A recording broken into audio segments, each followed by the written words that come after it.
कर जोरूं विनती करूं, धरूं चरण पर शीश। गुरु राम देवानंद जी महाराज ने दियो नाम बख्शीश। कोटि कोटि सिजदा करूं, कोटि कोटि प्रणाम। चरण कमल में राखियो, मैं बंदी जाम गुलाम।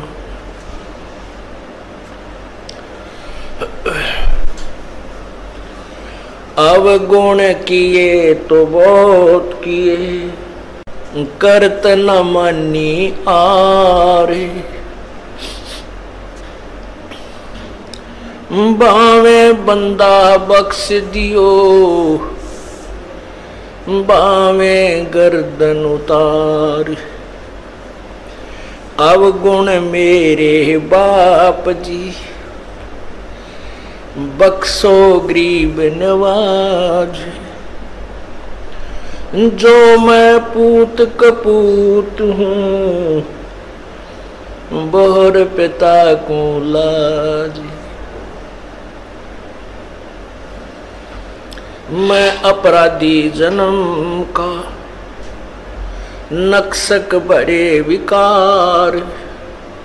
तुम दाता दुखी बंजना, मेरी करो संभार। जय इब कै सतगुरु मिले, सब दुख आँखों रोए। चरणों ऊपर शीस धरूं, कहूं जो कहनी हो। गुरु जी तुम ना भूलियो, चाहे लाख लोग मिल जाएं। हमसे तुमको बहुत है, तुमसे हमको नहीं। तुमरे विसारे क्या बने, मैं किसकी शरण में जाऊं। शिव विरंच मुनि नारदा, तिनके हृदय भी न समाऊं। बंदी छोड़ दयाल जी, तुम तक हमारी दौड़े। जैसे कागज हाज का, सोजत और न ठोरे। बंदे तू कर बंदगी, बंदे तू कर बंदगी। जय चावे दीदार, अवसर मानुष जन्म का भाई मिले न बारंबार।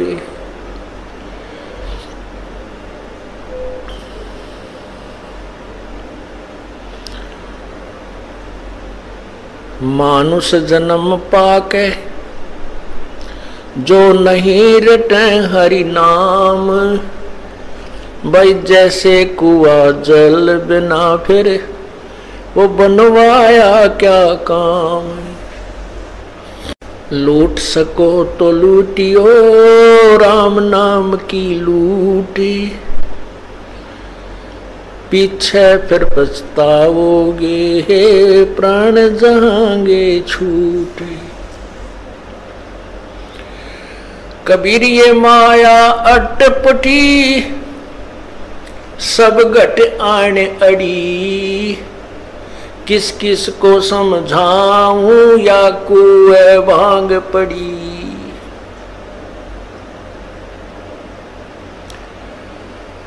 राम नाम कड़वा लागे, ये मीठे लागे दाम।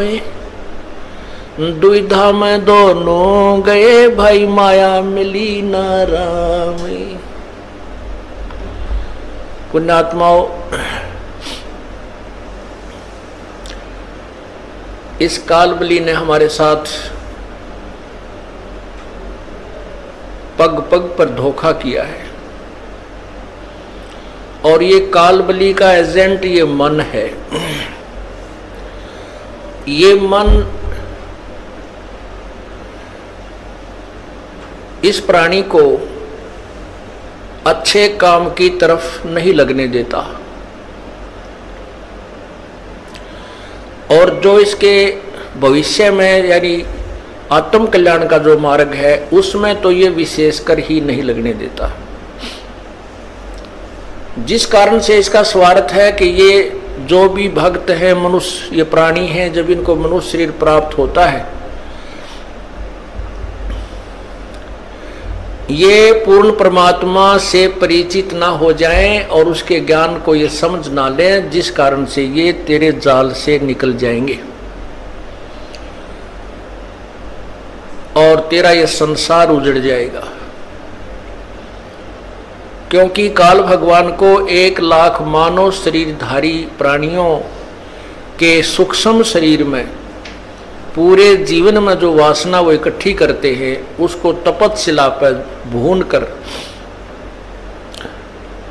उनको तल कर वो वासना निकाल कर अपना आहार करता है, आनंद मनाता है।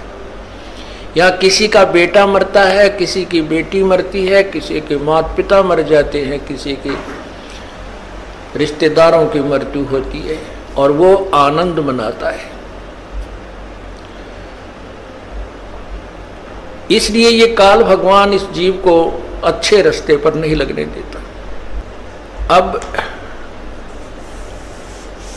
हम अपने इस भक्ति मार्ग को ना पहचान कर जो पहले कर्म करते थे,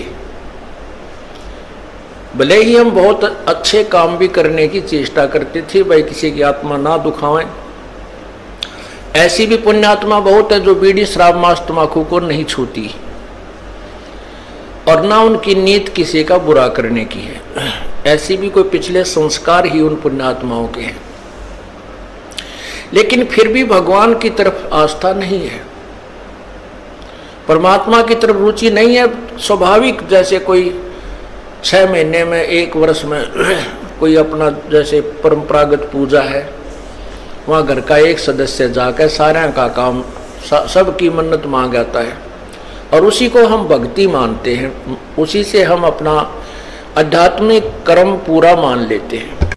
उसके बारे में परमात्मा बताते हैं,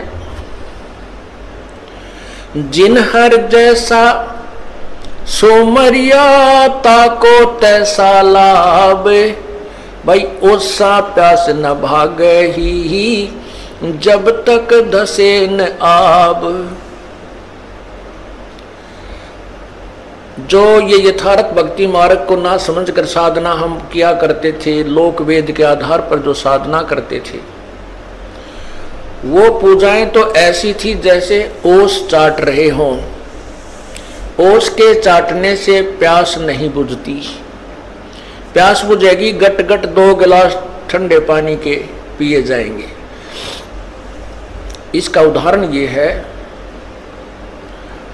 कि जो साधना हम करते हैं वो तो ओस चाटने तुल्य है, और जो यथार्थ ज्ञान सत्य भक्ति को समझकर तत्व ज्ञान के आधार से हम सत्य साधना करते हैं, शास्त्र अनुकूल साधना करते हैं, वो हम समझो गिलास के गिलास पानी पी रहे हैं और इसी से हमारी आत्मा की तृप्ति होगी, अन्यथा नहीं।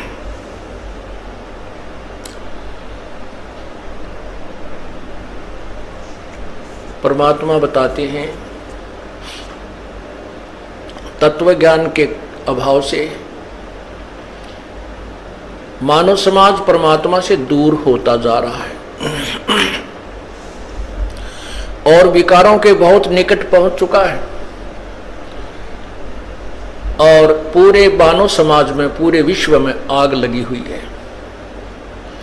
केवल माया ही उद्देश्य रह गया है, ना लज्जा रही, ना कोई किसी का जो है आपसी मेल जोल की परवाह रही, बड़े छोटे की कान नहीं रही, क्योंकि हम तत्व ज्ञान से दूर हो गए।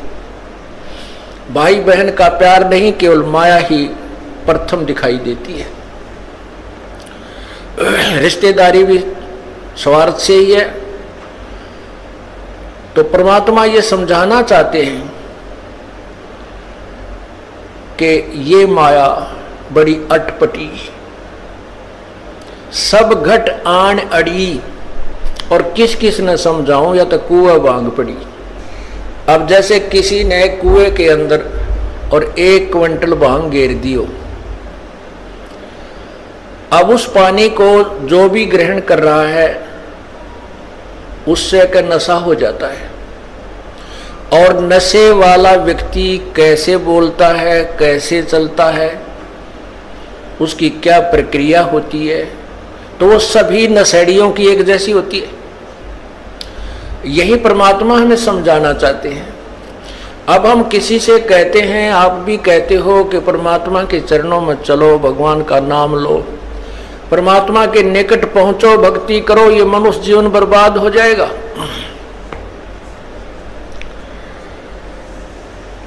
तो प्रथम तो इस बात ने कोई सुनकर राजी नहीं। क्या कहते हैं भाई,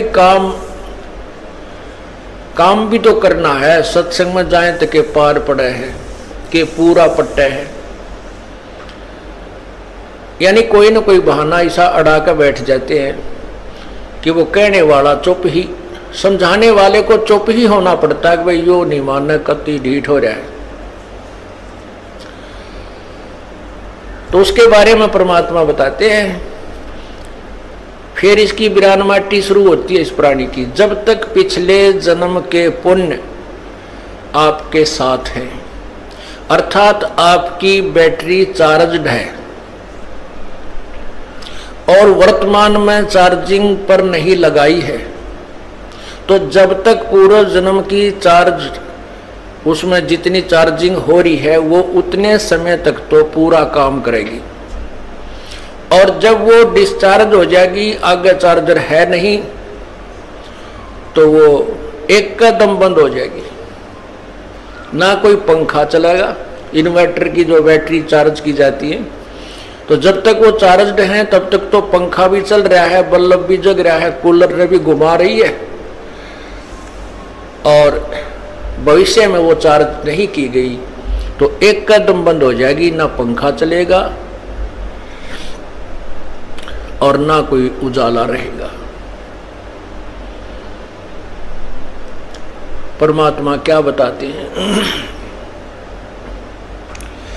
कि जो पुण्यात्माएं ये कहते हैं कि हमने शराब पीते हैं, ना हम किसी का बुरा करते हैं, ना हम बीड़ी तंबाकू प्रयोग करते हैं, तो हमें नाम लेने की क्या आवश्यकता है?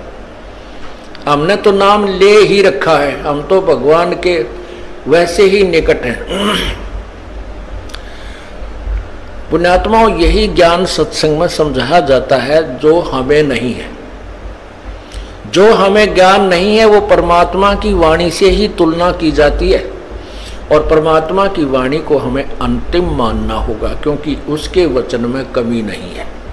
यह तो हमारी अज्ञान सोच है कि हम इस पर कितना तोल सकते हैं। हमारा जो मेजरमेंट टेप है वो ISI मार्क नहीं है, वो छोटी बड़ी है, तो हम उसी से नापते रहते हैं, तो वो मेजरमेंट, वो नाप तोल ठीक नहीं। हम संतों की वाणी जो ISI मार्क है उससे तोलेंगे और फिर अपने जीवन को सुचारू करेंगे तो हम सफल होंगे। तो उनके लिए बताया जाता है कि ठीक है, बहुत अच्छी बात है, ये तो मानुष जीवन का प्रथम कर्तव्य है, किसी का बुरा नहीं करे, सोचे भी नहीं। और बीड़ी शराब मांस तम्बाकू तो ये तो मनुष्य आहार है ही नहीं। मनुष्यों में भी जो बद्ध व्यक्ति होते थे, जो गांव से निकाल दिए जाते थे, जंगलों में रहा रहने लग जाते थे, वो राक्षस वो प्रयोग क्या करते थे। मानव समाज में स्वीकार्य नहीं है, और अब कोई गांव खाली नहीं, कोई घर खाली नहीं जो ये विकार ना हो। तो जैसे अच्छी बात है, जो अच्छे पुण्य कर्म है पिछले, बुराई नहीं कर रहे, लेकिन भविष्य में कोई चार्ज नहीं कर रहे अपने जीवन को, ये पूर्व जन्म की बैटरी आपकी यानी पुण्य कमाई चल रही है। जिस दिन यह खत्म हो जाएगी, बिरान माटी शुरू हो जाएगी, चाहे अफलातून हो। यहाँ पर पुण्यात्मा भारतवर्ष के राष्ट्रपति जी श्री ज्ञानी जैल सिंह जी पिछले जन्म की पुण्यात्मा थी, हिंदुस्तान की सुप्रीम पावर बन गए। और जब वह बैटरी डिस्चार्ज हुई, एक्सीडेंट हो गया, 6 महीने तक पैरालाइसिस होकर बोला भी ना जाओ था और तड़प कर मरना पड़ा। यदि उस पुण्यात्माओं को मार्ग ठीक मिल जाता, अच्छी बात है, भगवान ने पिछले जन्म के कुछ अच्छे संस्कार दिए हैं और जिस कारण से उसको उच्च पोस्ट प्राप्त है, वो पिछले जन्म की कमाई है। भविष्य की कुछ तैयारी नहीं की तो बैटरी डिस्चार्ज हो गई। इसीलिए सत्संग में समझाया जाता है कि जो बुराई नहीं करता और नाम भी नहीं जपता, गुरु भी नहीं बना रखा, एक व्यक्ति वो, और एक व्यक्ति वो है जो बीड़ी शराब मांस तमाकू सारी को बंद करता है, और उसको वो व्यक्ति जो कुछ भी बुराई नहीं करता, अपना सीधा जीवन जी रहा, नाम वो भी ना लेता और नाम वो विकारी भी नहीं लेता, दोनों बराबर हैं। दोनों बराबर हैं कैसे हैं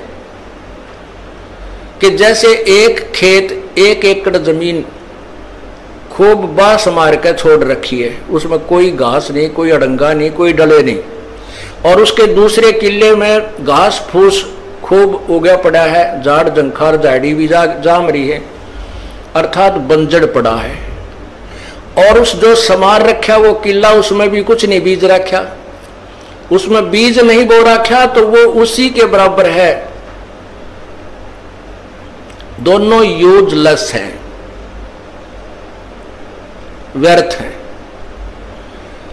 अब किसान जो होता है वो बड़ा परिश्रमी और उसको ज्ञान होता है कि जो ये बंजर जमीन पड़ी है ये भी उपजाऊ हो सकती है, उसका तरीका किसान को होता है। उस बंजर सभी जमीन को भी वो अपनी पूरे प्रयत्न से कभी पहले उस घास को काटेगा, झाड़ियों को गंडासियों तक काटेगा, फिर उसको जो है ट्रैक्टर से हल से उसकी गुड़ाई करके समार लेगा। और लाभ दोनों का जब होगा जब दोनों में बीज दिया जाएगा। एक वो पुण्यात्मा जो बुराई नहीं करता, एक वो जिसको हम पापात्मा कहते हैं, बुराई सारी करता है। जब वो सत्संग में आ जाते हैं तो वो संत रूपी जो किसान होता है वो दोनों को ही यूटिलाइज कर लेता है, दोनों को ही प्रयोग करता है, दोनों को सफल कर लेता है। ठीक है, जो पुण्यात्मा बुराई शराब बीड़ी शराब मांस तम्बाकू नहीं प्रयोग करती तो वो तो समरा खेत है, उसमें तो बीज बोना शेष है। और जो सब बुराइयां करते हैं, डाकैते ही मारते थे, वो भी संतों के सत्संग ने सुनकर उनकी भी वह खेत समर गया और बीज दिया। और बंजर जमीन घनी गजब की उग्या करे, बहुत जबरदस्त उपजाऊ होती है। पुराने इतिहास देख लो, जितने भी ज्यादा बद व्यक्ति थे जब उनको सच्चा ज्ञान मिला उन्हें उस साइड में भी इतना डूंडा ठा दिया और आज सुप्रसिद्ध है। तो पुण्यात्माओं, ये तो मानुष जीवन समारे पार पड़ेगी, चाहे इस जन्म में या फिर कभी सूत बैठे कुत्ते गधे सुअर की जूनी भोग कर फिर मनुष्य जन्म में, यो काम तो करें पार पड़ेगी। अब आपको मनुष्य जीवन भी है और सत्संग सुनने को भी मिल रहा है। अब भी आप सफल नहीं होगे तो तुम्हारे जैसे निर्भाग नहीं, और आप जैसे भागवान भी नहीं, क्योंकि आपको परमात्मा ने मनुष्य जीवन दिया और ये तत्व ज्ञान आपके कानों तक पहुंचा दिया और आपकी रुचि बनी। और अब कभी रह गए फिर कितना ठिकाना धरती पर नहीं आपको। तो परमात्मा क्या बताते हैं, जो सत्संग नहीं सुनते, सत्संग में नहीं आते, उस मानव समाज को केवल वही ज्ञान है जो वो आपस में परस्पर डिस्कस करते रहते हैं। उससे बाहर की कोई बात उनको ध्यान में लाने की चेष्टा करता है तो उनको स्वीकार्य नहीं होती, तुरंत रिजेक्ट कर देते हैं। सत्संग में तो पाखंडी लोग जाते हैं, सत्संग में तो ऐसे व्यक्ति जाते हैं और वो सारी बुराई करें, किसी की बहन बेटी तक तो छोड़ने को ना, पड़ोसी का धन लूट ले, वो भी सत्संग में आने वालों को बुरा बताते हैं। ये उनको सत्संग में ना आने के कारण ऐसी धारणा बन जाती है। तो परमात्मा कहते हैं राम नाम कड़वा लगे, राम नाम कड़वा लगे, ये मीठे लगे दाम, दुविधा में दोनों गए, भाई माया मिली न राम। एक समय की बात है जब हम इस मार्ग पर लगे ही लगे थे और विशेषकर ऐसी घटनाओं को ऊपर विशेष दृष्टि जाती थी, आत्मा में ठेस पहुंचती थी। एक बहुत बड़ा पैसे वाला व्यक्ति था, सुनार का काम किया करता। उसके 2 बच्चे थे, एक लड़का एक लड़की, और 2 वो पति पत्नी। लड़की का ब्याह करना था, लड़की का, और उसके पास इतना पैसा था गिनती नहीं। लड़की का ब्याह करना था, लड़की ये हिसार के आसपास के यहीं का रहने वाला था, और लड़की की शादी राजस्थान में एक अच्छे सेठ यानी बड़े सुनार के, वो भी बड़ा पैसे वाला था, वहां करनी थी। तो लड़की के कपड़े जेवरात और वहां जो दहेज में देने की वस्तु जो देनी थी वो खरीदने के लिए दिल्ली जा रहे थे। और आसी और महम के बीच में एक ट्रक के नीचे एक्सीडेंट हो गया, दोनों आमने सामने टक्कर होगी, चारों के चारों वहीं मर गए।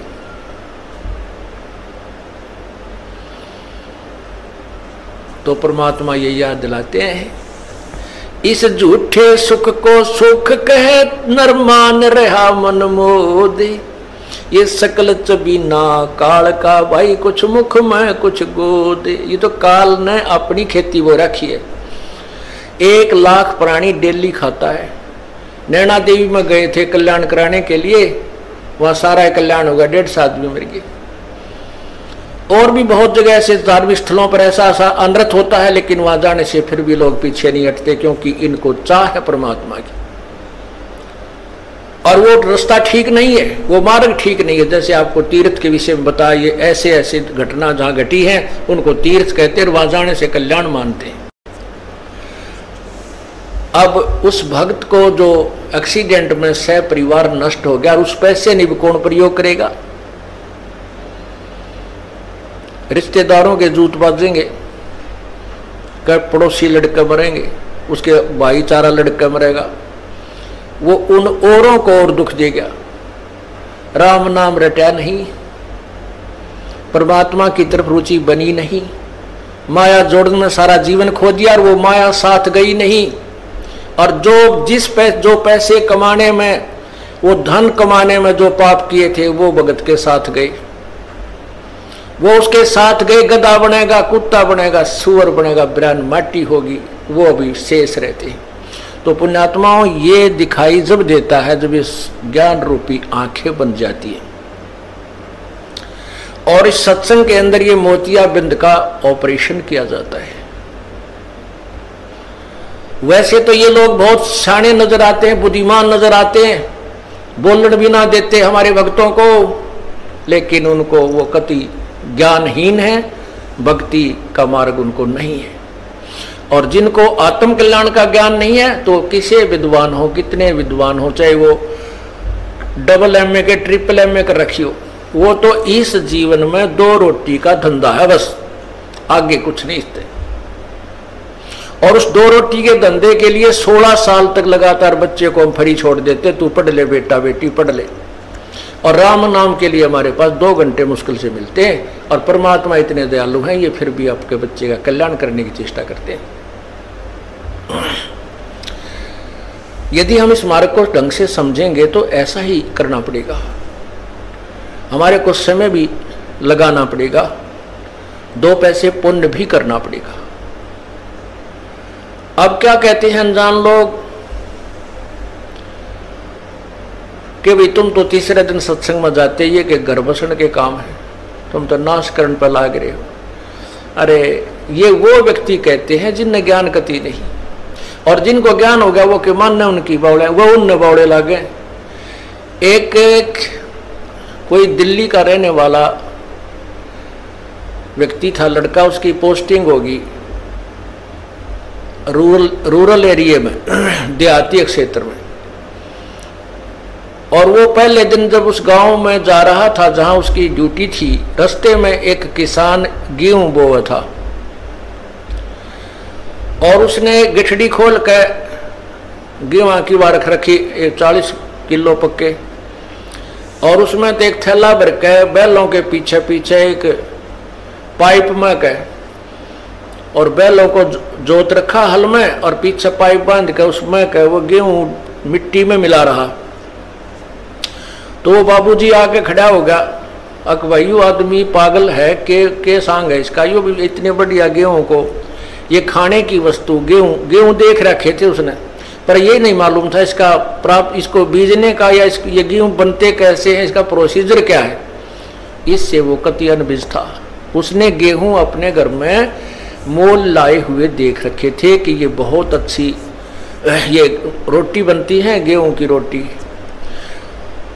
और बुद्धिमान इतना था कि हमारे देश में खाद्य सामग्री की कमी है, हमने ये करना चाहिए वो करना। तो वो अपने ज्ञान के आधार पे, अपनी बुद्धि के आधार पे वो वहां खड़ा खड़ा सोच रहा था।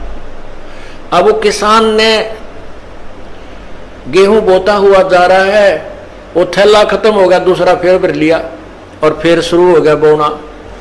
तब वो व्यक्ति, उस बाबूजी आ रहा था दिल्ली वाला, वो कहने लगा, बैला वाले बात सुनना मेरी। अब हाड़ी ने सोचा को रास्ता पूछता होगा, बता दूंगा, नया आदमी दिखा है। उसने हल छोड़ दिया, बैलों को रोक दिया और फ्री कर दिया। अकान जी क्या बात है? ने बोला भाई तू पागल तो नहीं है? वो किसान ने सोचा भाई ऐसा के सोच देखा इसने, पागल तो नहीं है। वो बोला जी क्या बात है? कि भाई साहब आप इतनी बढ़िया गेहूं को, इतने बढ़िया कणक को और मिट्टी में मिला रहे हो, बर्बाद कर रहे हो। देश में पहले ही खाद्य सामग्री की अभाव है, तो क्यों बर्बाद कर रहा है इसको? तब वो किसान समझ गया यो तो पंद्रह रहा कि थे, इसने न्यो ही नहीं बेरा उल्लू ने, ये गेहूं बो रहा हूं क्या बर्बाद कर रहा हूं। तब उसने समझाया कि बाबूजी मैं बर्बाद नहीं हो रहा, मैं आबाद हो रहा हूं। आज ये मिट्टी में जो गेहूं में मिला रहा हूं, ये 6 महीने के बाद मुझे आबाद करेंगे। एक गेहूं के, एक बीज के इतने सारे गुच्छे से पौधे उगेंगे और एक एक पौधे में एक बाली आवेगी और एक एक बाली में 40-50 गेहूं इसके अंदर होंगे। वो बाबूजी, वो शहरी भगत ने सोचा क्या भाई तू जादूगर है? अक नहीं, मैं जादूगर नहीं हूं, ये गेहूं पैदा करने का प्रोसीजर ही ऐसा है। मैं बोला मैं इतना मानूं। तो उसने कहा आप 2-4 महीने के बाद फिर चक्कर लगाना। वो किसी शहर में नौकरी थी और वो ऐसे गांव में आता जाता था, लेकिन उसका जची नहीं यह बात, क्योंकि उसने ये देखा नहीं था। वो फिर कुछ महीनों के बाद विशेष कराया, उस आदमी से पूछूं जाके क्या रहा, उसने माटी में गेहूं मिलाए थे। वहां आकर देखता है तो हरी भरी वो फसल लहला रही है और गेहूं पर बाली आई हुई है, सुनहरी रंग पकड़ा हुआ है, और वो किसान भी वहीं अपने खेत में आसपास घूम रहा है। तब उस शहरी बाबूजी से कहा, ने पूछा भाई ये क्या हो गया, ये क्या है? कहने लगा ये वही है जो मैं बनाना चाहता था। अब उसने एक बाल तोड़ी और ऐसे ऐसे करके दिखाई, फूंक मार के, देख एक गेहूं डाला था और ये ऐसी ऐसी इस एक पेड़ में, एक पौधे में, और ये 10-12 बाली आई है। तब उस बाबूजी का पेटा भरा, भाई ठीक, तू तो आदमी शाना लिकड़ा, मैं तो तुझे मूर्ख समझ रहा था। किसान बोला मैं तुझे मूर्ख समझ रहा था। अब यो फैसला तो नहीं हो भाई, जब ज्ञान आमने सामने प्रैक्टिकल हो ले। तो ये जो आज आप लोगों को मूर्ख समझते हैं जो माया के पुजारी, और ये सोचते हैं ना जोड़ जोड़ के बैंक में धरे जाने बढ़ देंगे, बैंक ब्याजते नहीं। एक बालक बीमार हो गया ना 2.5 लाख में पांडा छूटे। जो भयंकर बीमारियां हो जाती हैं, कि तो गुर्दे खराब, कि तो हार्ट में प्रॉब्लम, या कि तो कैंसर रोग, कि तो एड्स शुरू हो जाती है। कहते हैं धर्म तो धस के नहीं, ये धस के तीनों लोग, खैरायत में खैर है भाई कीजे आत्म पोख। अब जैसे आज आप उस शहरी व्यक्ति जैसे इस ज्ञान को न जानने वाले व्यक्तियों की बातों को सुनकर जो ये कहते हैं कि तुम क्यों पैसा बर्बाद करते हो, तीसरे दिन सत्संग में बैठे रहते हो, तो अब वर्तमान में तो ये पैसा आपका मिट्टी में मिलता नजर आवे, क्यों कुछ तो किराए वाले ले लें रास्ते में, कोई जीपों वाले, कोई बसों वाले, और फिर यहां दान करते हो खुले आते। अब तो वर्तमान में तो यू मट्टी में डाला जा रहा है, और फिर देखना यो खेती ये जो आपको फल देगा, आपको इतना फल मिल जाएगा कि आप पे यह माया धरी नहीं जाएगी कितने ठिकाने से। परमात्मा कहते हैं फिर इस माया को अपनी मत समझना, इसको घनी अच्छी मत समझना, ये तेरे जी का झाड़ बन जाएगी और तुझे मोक्ष मार्ग से रोक लेगी। तो इसलिए परमात्मा कहते हैं साईं इतना दीजिए जिसमें कुटुंब समावे, हम भी भूखे ना रहे अतिथि न भूखो जाए। इतना मांगियो भगवान ते, परमात्मा हाथ भी खुला रहे जा, और घना ना दे दियो कदे मैं इससे मुड़ पड़ो जो काड़े कोठी काराम फैक्ट्री में लगा रहा हूं और बिरान माटी हो जाए। तो पुण्यात्माओं, परमात्मा ने उदाहरण दिया अपने आप पर। सारी सृष्टि के संचालक उत्तम पुरुष है तो अन्य परमात्मा इति उदाहरते। ये लोग त्रयम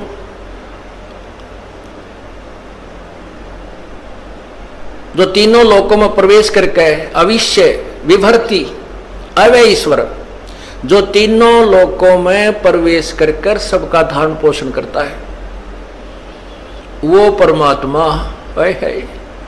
वो जिसका आगे ब्रह्मा विष्णु महेश और निरंजन पर ब्रह्म और धर्मराज जैसे भिखारी हैं, उसके द्वार पर आगे हाथ उसी के आगे याचना करते हैं, और वो परमात्मा आके काशी में एक जुलाहे का रूप धारण करके एक कुटिया में रहा।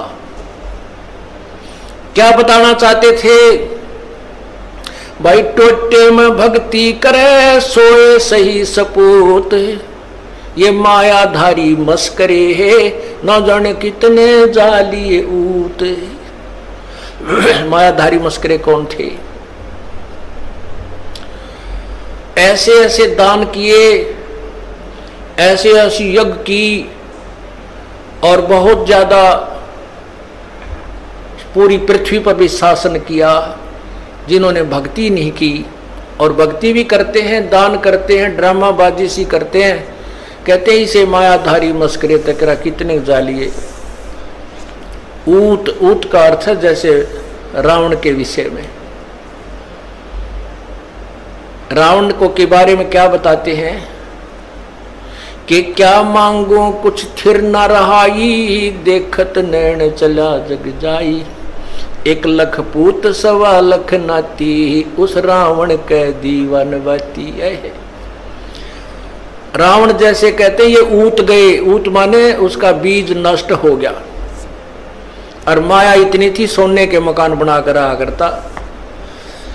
तो परमात्मा कहते हैं ठीक है, भगवान ने आपके भाग्य में आपकी कोई पुण्य कमाई पूर्व की है, कोठी भी दे रखी है, आपके पास कार भी है, क्योंकि वर्तमान समय की इसकी आवश्यकता है, और नहीं भी दे रखी है तो कोई मन में मत लाना, शायद आपका हित इसी में है। प्रभु आपको ऐसे ही रखना चाहता है जिससे आपका कल्याण हो सकेगा। तो कहते हैं टोटे में भक्ति करे। परमात्मा ने अपने आप को कति गरीब, बिल्कुल गरीब, सुबह का भोजन है तो शाम का नहीं, ऐसी स्थिति में रहकर दिखाया। और जब वक्त पड़ा उन दुष्ट आत्माओं ने भगवान के साथ मजाक कर दिया और चिट्ठी लिख दी सब जगह के कबीर भंडारा करेगा, 18 लाख आदमी मेहमान बन के आएंगे। और उस परमात्मा ने 18 लाख का पेट 3 दिन तक भर दिया। और ऐसा भर दिया कि हर प्रकार के पकवान, देसी घी के बने हुए जलेबी, लाडू, कचौड़ी, पकौड़ी, दही, बड़े, खीर, हलवा, हर तरह से उनको करके दिखा दिया। तो क्या दिखाते हैं, क्या बताते हैं परमात्मा? यदि तू राम नाम का धनी है तो परमात्मा तेरे साथ है। 18 लाख आदमी अब इकट्ठे हो जाओ, जब सरकार नहीं हिल जाता सारी, जब उसने शाम की रोटी दे दी सवेरे की नहीं पावे इंदौर, और बना नहीं सकते, व्यवस्था भी नहीं कर पाएंगे। तो कहने का भाव ये पूरी बड़ी सरकार है, सारी सृष्टि का संचालक है, और सतलोक से लेकर आए परमात्मा वो सारा आहार अपना कह लगे इस कंगाल देश से, ब्रह्मा विष्णु महेश और ये ब्रह्म परब्रह्म के लोगों से क्या लेंगे, मेरे से ही मांगते।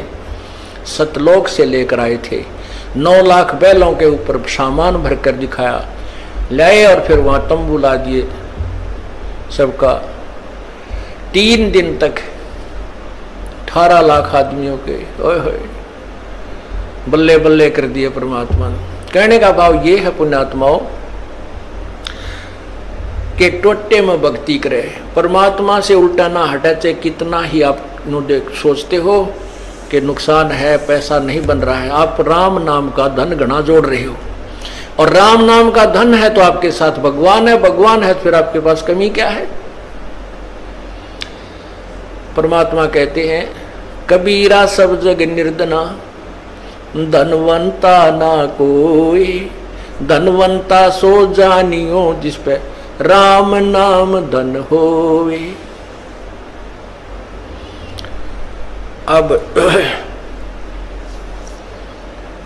परमात्मा कहते हैं देते को हर देत है जहां तहां से आन, और ना देता वो मांगते फिरियो फिर भगवान सुने नहीं कान।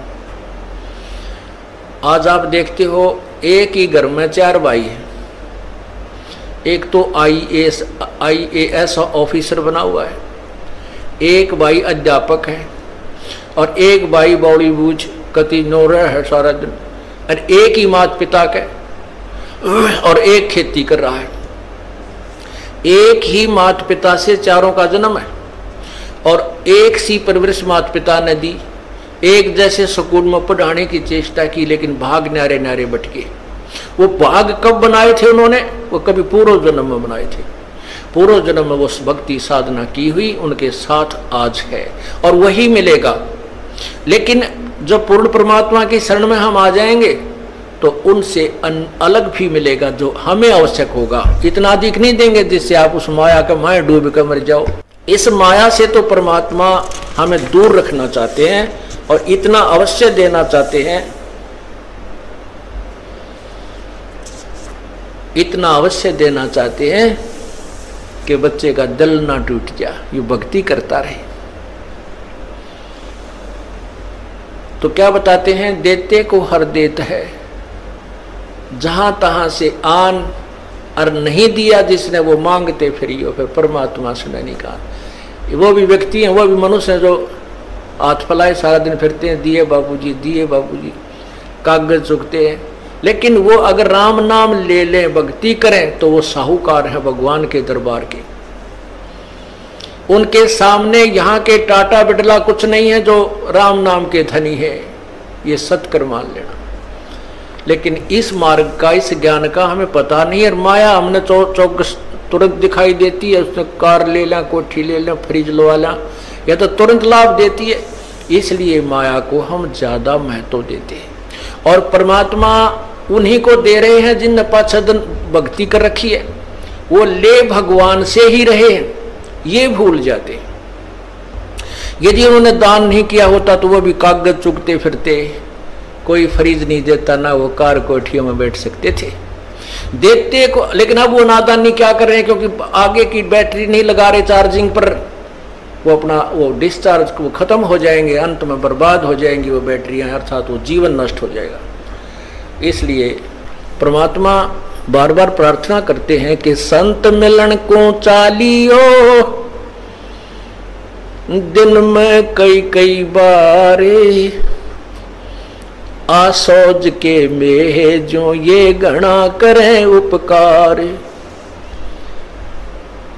भाई कई बार ना जा सके तो संत दर्श दो बखत कर ले, कह कबीर संत दर्श ते यू काल दगा ना दे। दो बखत भी ना कर सके तो दिन में कर एक बार, कह कबीरता दास का बेड़ा हो जा पार। फिर परमात्मा बताते हैं कि एक बार भी नहीं कर सकता है, दूरी ज्यादा हो जाती है, तो कहते हैं सप्ताह में एक बार अवश्य कोशिश कराने की। सप्ताह में भी नहीं बात बनती है, ज्यादा दूरी है, तो पक्ष यानी 15वें दिन पक्ष अवश्य। उससे भी दूरी है तो फिर एक महीने में अवश्य दर्शन करने की चेष्टा कर, अवश्य पहुंच। और फिर भी कुछ ज्यादा ही विदेश दूर चला गया है तो 6 महीने तक चूकिए मत।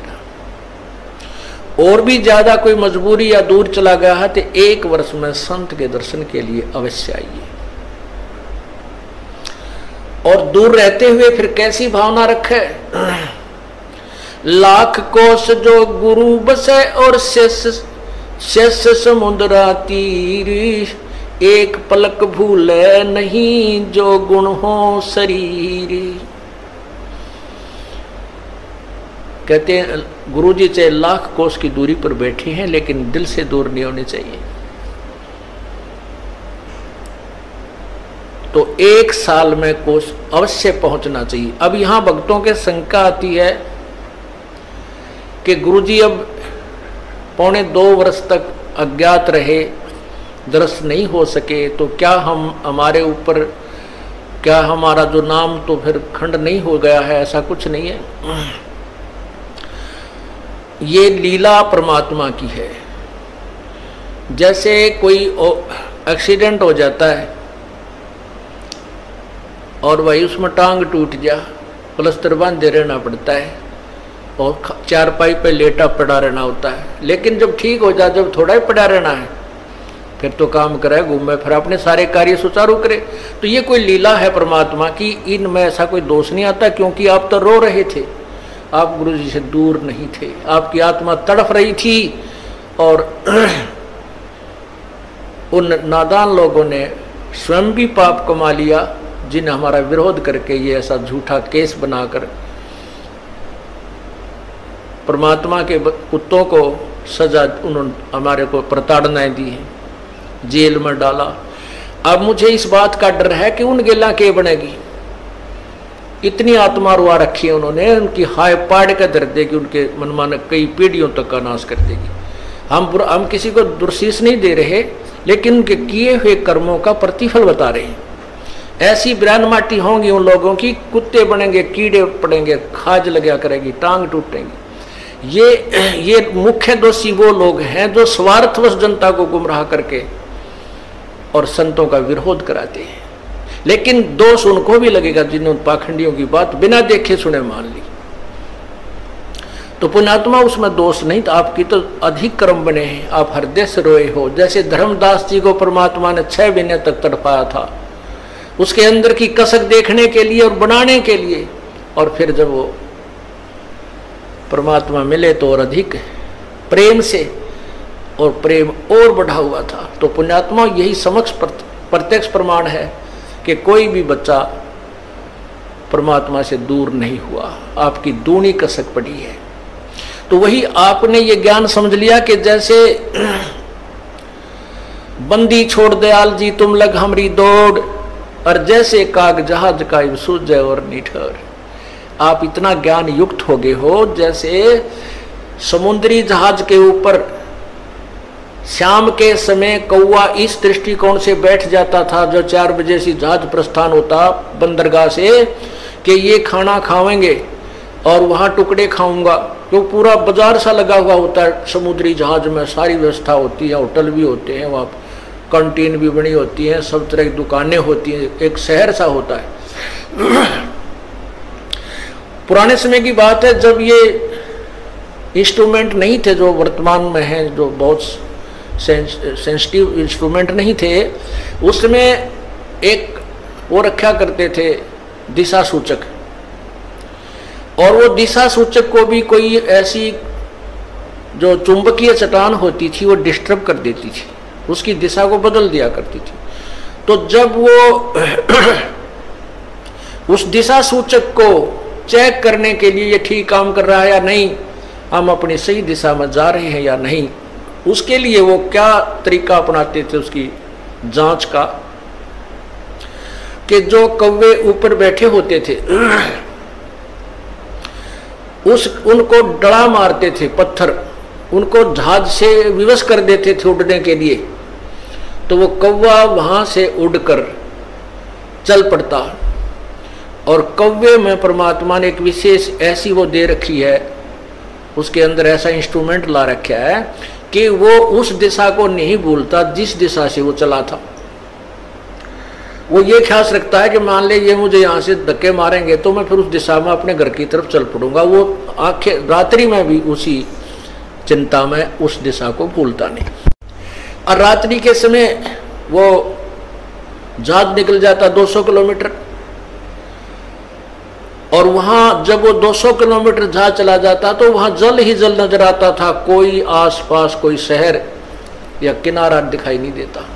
तो वो काग उड़ता वहां से, वो कौवा उड़कर चल पड़ता है अपनी उसी दिशा में जिस दिशा से वो जहाज चला था। अब कौवा तो उड़ रहा है, तो वो जहाज वाले अपने दिशा सूचक को चेक कर लेते थे, ये सही है, हम सही दिशा में चल रहे या नहीं। उधर से वो कौवा जाता है 10 किलोमीटर 20 किलोमीटर, फिर आगे देखा कि तो बैठने जगह कोई नहीं, वो फिर मुड़कर देखता है कि उसको वो जहाज ही दिखाई देता अपने प्राण बचाने के लिए। वापस आकर के उस जहाज पर ही विश्राम पाता है। तो पुण्यात्माओं, जब आप इस ज्ञान से पूर्ण परिचित हो जाओगे, उस समय आपको इस सतलोक आश्रम क्रोथा और बरवाला और इस दास के अतिरिक्त और कबीर परमात्मा के अतिरिक्त तुम्हें कोई स्थान दिखाई नहीं देगा। सब डूबने का होगा, पैर रखते ही डूबने का होगा, क्योंकि चाहे कितने प्यारे और कितने ही नेक भाई बहन रिश्तेदार हैं, वो तो इसी समय में हमारे साथ रहेंगे। आगे ना जाने अपने संस्कार बस वो कहाँ जाएंगे, वो हम कहाँ जाएंगे, ना जाने कि तब पशु बनेगा, कोई पक्षी बनेगा, कोई जानवर बनेगा। हो सकता है किसी पुण्यात्मा को मनुष्य विशेष रह रहा वो भी मिल सकता है।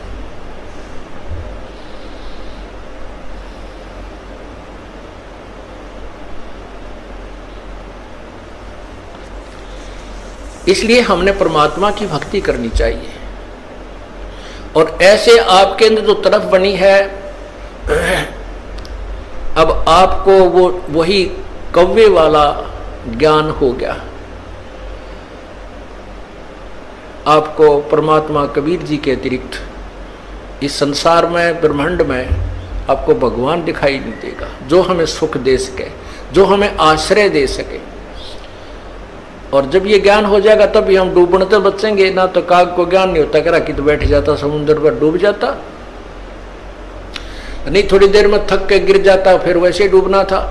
तो समझदारी की उसने, वापस आकर वहीं जा शरण ले ली।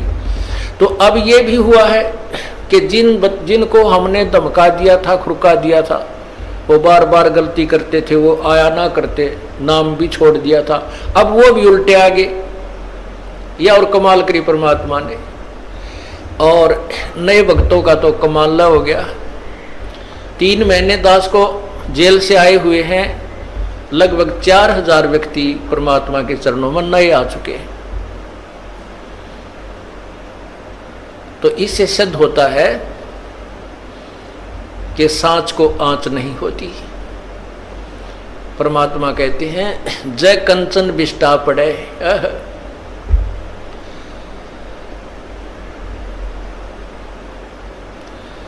तो घटे नता का मोल। समझदार व्यक्ति तो जैसे सोना है, और सोना टट्टी में भी पड़ा ना, कितना टट्टी में राछी डड़ी हो इतनी सारी, चाहे इतना पड़ा हो, कोई ना छोड़े, जब ठा कर धो कर मांझ कर गोज मंगा लेकर और दौड़ लेगा कि देखो देख ना ले। तो ऐसे ही जब हमें परख हो जाएगी, लोगों ने अब इस दास के ऊपर सोने के ऊपर टट्टी डाल दी और हमारे बच्चों ने वो टट्टी ना दिखी, सोना दिखा। तो पुण्यात्माओं, उनके द्वारा डाली हुई वो टट्टी यानी उनके द्वारा गंध फैलाया हुआ भी साफ कर रहे हैं, लोगों को समझा रहे हैं, झूठ बोलते हैं, ऐसा कुछ नहीं उस आश्रम के अंदर, और सोना भी ले रहे हैं। तो इस प्रकार परमात्मा जिसके साथ है उसका कोई कुछ नहीं बिगाड़ सकता। नहीं तो फिर भगवान का नाम में मिट जाएगा इस पृथ्वी पर से, राम नाम की कोई चीज नहीं रहेगी। आजकल वैसे लोग नास्तिक हो गए, चार छोटे मोटे जहाज बनाकर आकाश मुड़ के बिरानी के मान बैठे अपने आप को। अगर दो चार वर्ष परमात्मा बूंद ना गिरे, वर्षा ना करे, काल पड़ जाए, ये जहाज और इंस्ट्रूमेंट ये सकाई ले बुड़क पड़े पड़े जरे इनके, इनमें कोई बैठनिया नहीं पावे न देखनिया नहीं पावे, और भगवान को भूल गए। यही कारण है कि हम भगवान की महिमा से अपरिचित हो गए।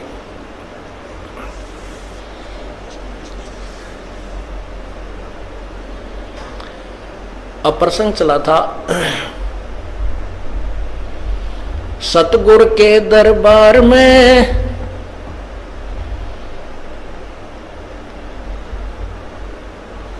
जाइयो बारंबारे, वो भूली वस्तु लखा देवे हैं सतगुरु दातारे। ये जो चीज हम भूल रहे थे भगवान की भक्ति, और भक्ति भी यथार्थ, उस ज्ञान को वो संत फिर दोबारा हमारे हृदय में प्रवेश कर देते, ऐसे दातार हैं। अब पुण्यात्माओं, ठीक है, जो हमसे परिचित नहीं है वो तो लोगों की दंत कथा सुनकर कुछ भी कहते रहे, सुन और कुछ भी कह सकते हैं, क्योंकि जनता का तो काम मयो है। जो भगवान से दूर हैं वो लोग तय जिसी सुनेंगे आगे वैसी ही कहना शुरू कर देते हैं। इस दास ने 17 फरवरी 1988 में परमात्मा की शरण मिली थी, और उस दिन के बाद 6 वर्ष 1994 तक दास ने जेई की पद पर सर्विस की। काम करते, अपनी ड्यूटी करते करते भी हम भक्ति करते हैं। हमारा रूल यही है, काम भी करो भगवान ना भूलो, बुराई छोड़ दो। लेकिन 1994 में परमात्मा ने आदेश दे दिए गुरु महाराज ने कि तू इस काम ने संभाल। अब गुरु की आज्ञा का अवहेलन करना भगत का काम नहीं होता। जो गुरु वचन पर डट गए कट गए फंद 84 के, भाई जो गुरु वचन पर डट गए कट गए फंद 84 के। और उन्होंने अचानक मुझे बुलाकर पास बैठा लिया, कहने लगे आज से तू नाम दिया करेगा, और जितने भी वर्तमान संगत थी सबको कह दिया, और सबको बता देना कि जो इसको गुरु नहीं मानेगा वो मेरा कुछ नहीं होगा। मेरे पसीने आ गए कि मैं तो 2 कौड़ी का जीव, एक मजदूर आदमी, और परमात्मा ये इतना बड़ी जो है ना, इतना बड़ा जिम्मेवारी का काम। और उनके पुराने पुराने भक्त निरे थे, लाल कपड़े पहन कर बाबा जी भी बन रहे थे, उनके साथ रहा करते, उनको सबको निकाल दिया था उनकी त्रुटियां देख जाकर। हमने नहीं पता था कि हो रहा है क्या इनका मालिक का उद्देश्य है। जब वो 104-5 साल की उम्र थी उस महापुरुष की, हमारे पूज्य गुरुदेव की, और कहा मैं तेरे साथ रहूंगा। और तीसरा शब्द एक दिन कहा था कि रामपाल तेरे सब बराबर इस संसार में संत नहीं होगा, पूरे विश्व में तेरे बराबर संत नहीं होगा। अब इस दास का और संत का के मेल था। हम तो भगत थे, दास थे, भगवान की भक्ति करते थे, अपनी नौकरी भी करते थे, बच्चे भी पालते थे। अब कहते हैं साध वचन पलटे नहीं, चाहे पलट जावा ब्रह्मंड, उनका वचन नहीं पलट सकता। उन्हें जो कह दिया सो कह दिया। तो वही ये फल गया। नहीं हमारी तो घर के ना सुने थे, शुरू में अकेला नाम ले रहा था। बालक भी तो बालक छोटे थे, वो तो घर जैसे कहूँ था मान जाए थे, उनकी माँ नहीं माने। फिर मेरे माता पिता नहीं माने, अगले भाई पुरानी लाग कुकर छोड़ना, बड़े साके में पा आया। फिर परमात्मा से अर्ज करी, धीरे धीरे वो समझन लागे, ना सुनते तो भी बोले जानता बावड़े की तरह। तो धीरे क्यों कान न कैसे बंद करेंगे वहां बैठे हुए। तो ये ऐसा निर्मल ज्ञान है, एक बार अंदर गा सुबह कैसी सिरंजा जानते काम करेगी दवाई। तो धीरे धीरे कान के माध्यम से ये दवाई भेजी जाती है। और आज देख लो रंग ला दिया परमात्मा ने, उस परम पिता पूज्य गुरुदेव जी की शब्द शक्ति से सब काम चल रहा है। और कबीर परमेश्वर हमारे सिर पर। तो परमात्मा उस दिन के बाद सन 1995 में इतने 21 साल के बाद इतने पाठ हम घर घर पाठ किया करते थे, 3 दिन पाठ करते थे। और एक दिन पहले जाना पड़ता था। ये दास स्वयं सेवा करता था, घर घर जाके उनके सब जहाँ हमने पाठ करने का स्थान देखना होता था उसकी सफाई करते थे। कईयों का देख का कमरा होता बड़ा सा, उसी में पाठ भी करना, उसी में खाना भी बनाना, उसी में खाना भी उसी में, सोना भी उसी में। तो उस ढंग से अपनी सेटिंग कर लेते हम, इतनी जगह में पाठ कर लेंगे। तो मेरा जाना अति आवश्यक था उस समय, क्योंकि ये स्टार्ट था भक्ति का और स्टार्ट था इस 500 यज्ञ करने का। किसी को नहीं मालूम था, बच्चे थे सहयोग देने लगे।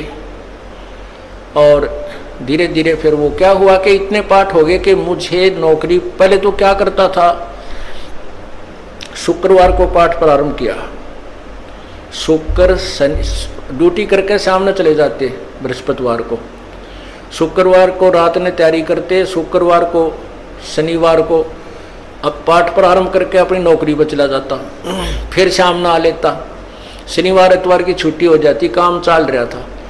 वो हफ्ते में हुए, फिर होने लगे डेली। अब अफसर भी दुखी और मैं भी दुखी, तो फिर उस दिन रिजाइन कर दिया परमात्मा के नाम पर। 18 साल की नौकरी होगी थी मेरी।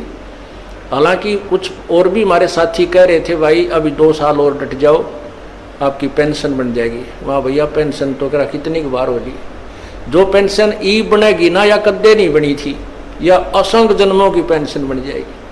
तो वो तो इस बात को नहीं समझे थे, उन्हें तो मुझे मूर्ख ही समझा।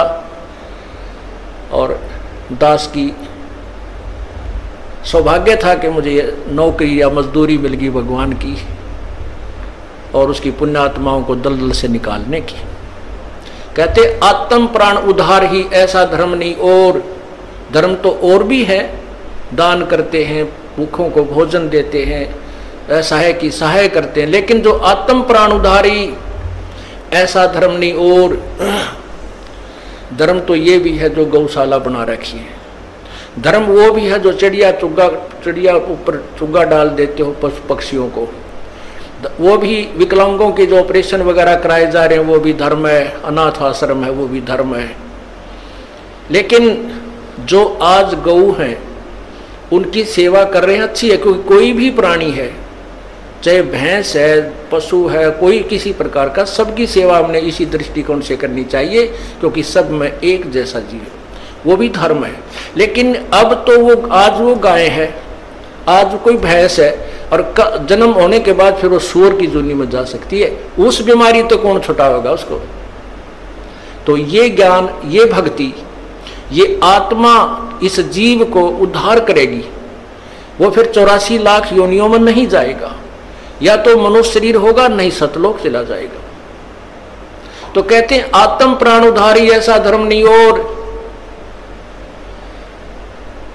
तो इस दास को ये आत्म प्राण यानी जीव आत्मा के उद्धार की मजदूरी मिल गई और सहर्ष शुक्र मनाता हूं प्रभु, आपने कैसे दया करी 2 कौड़ी के जीव पर। और ऐसे निर्मल भगवान की महिमा, ओए होए होए, जिसके नाम लेते हैं रूंग रूंग खड़े हो जाते हैं। उसके बाद परमात्मा की ऐसी महिमा हुई, अब मुझे इतनी खुशी होती है। कैसा निर्मल समाज तैयार हो रहा है। बीड़ी, शराब, मांस, तम्बाकू उसको देखकर भी राजी नहीं है। अब ये पुण्यात्मा दोनों हाथों दान करते हैं और हम पहले लूटन पर लगे रहा करते थे, पाप बढ़ाते थे। ये माया साथ नहीं जानी थी कि इतना नरक इकट्ठा कर रहे थे। और परमात्मा क्या कहते हैं, सतगुरु के सजदा करूं कर्म छुटाए कोट। और जो ऐसे सतगुरु की निंदा करे फिर जम तोड़ेंगे होठ। अब जो लोग बिना देखे सोचे समझे और भक्तों की संतों की बुराई करते हैं, अब क्या बताते हैं कि सतगुरु के सजदा करो जिसने कर्म छुटाए कोट। करोड़ों पाप कर्मों से हटाकर और पुण्य कर्मों पर लगा दिया। कितने पाप कर्म बचा दिए हमारे। और जैसे ऐसे सतगुरु की जो निंदा करते हैं, कहते हैं उनके जम तोड़ेंगे होठ। यम के दूत उनके ऐसे लठ मारेंगे, चाहे कितने लागो, मुंह पे होठा पे। होठ इसलिए कहा कि इस पर ज्यादा दर्द होया करे, सोई भी बड्डी आया करे।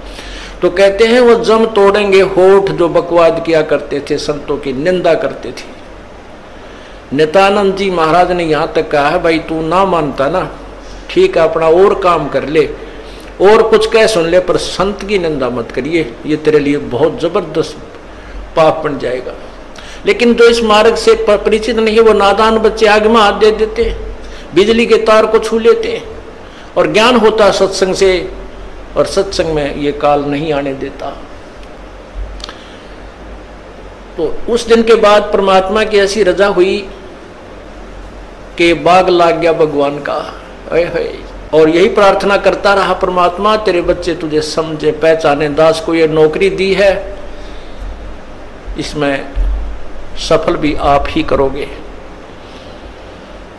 इन लोगों ने तो आपको भी नहीं बख्शा था। जब जिसमें आप यहां आए थे काशी में 120 वर्ष रहकर गए, सारा जीवन आपके पीछे पड़े रहे। उन दुष्ट आत्मा स्वार्थियों ने अपने स्वार्थ के लिए जनता को सत्य ज्ञान नहीं समझने दिया और परमात्मा को बहुत यातनाएं दी गई। अब उनकी जो यातनाओं, उनके साथ जो हुए संघर्ष को देखकर इस दास का दिल डटा हुआ है कि हमारे साथ तो अभी कुछ भी ना हुआ है। जो उस परमात्मा के साथ कितना तेल के कढ़ाई में डाल दिए, कितना काट काट के घेर दिए, कितना कुएं में डाल के ऊपर तो डले ठोक दिए और फिर भी डोके न पाए। वो तो समर्थ थे और जनता कुछ नहीं बिगाड़ सकी और ना ही उनको समझ सकी। समझना चाहिए था, कुछ लोग समझे भी थे, लेकिन बाद में फिर वो ठीक ढंग से ना लगे तो भगवान ने उनको स्वयं ही रिजेक्ट कर दिया था। परमात्मा क्या बताया करते थे, कैसा ऑथेंटिक उदाहरण दिया करते थे। अपने आत्माओं क्या बताते हैं, भाई सिर साटे की भक्ति है और कछु नहीं बात, सिर के साटे पाइयो अवगत अलख अनाथ। अब शीश कैसे देना है, शीश ये नहीं भाई काट के सिर चढ़ा दे भगवान के चरणों में, ऐसे नहीं। जैसे आपको परसों के सत्संग में सुना था कि गुरुदेव को समर्पण कर दिया जाए। समर्पण का अर्थ यह है कि जो आज्ञा दें वही की जाए, चाहे वो बुरा लग रहा है चाहे अच्छा लग रहा है, उसमें हमारा हित है, अति हित होता है। और संत क्या कहते हैं, भाई बीड़ी शराब मांस तम्बाकू ये मत पीना। संत कहते हैं चोरी जारी नहीं करना, डाके ना डालना, किसी की जेब ना काटना, ये महापाप है तेरे लिए। अपना करके खाना बेटा, भगवान भजना, इससे तेरा कल्याण होगा। और हम यही वचन नहीं मानेंगे तो फिर यहाँ स्कूल में आने की आवश्यकता क्या है, इस विद्यालय में सत्संग में आने की आवश्यकता क्या है। हम गलतियां भी गलती पे गलती करते रहे और फिर सत्संग में भी आ रहे हैं तो वो फेल हो जाएंगे विद्यार्थी, वो पास नहीं हो पाएंगे। और परमात्मा के पाने का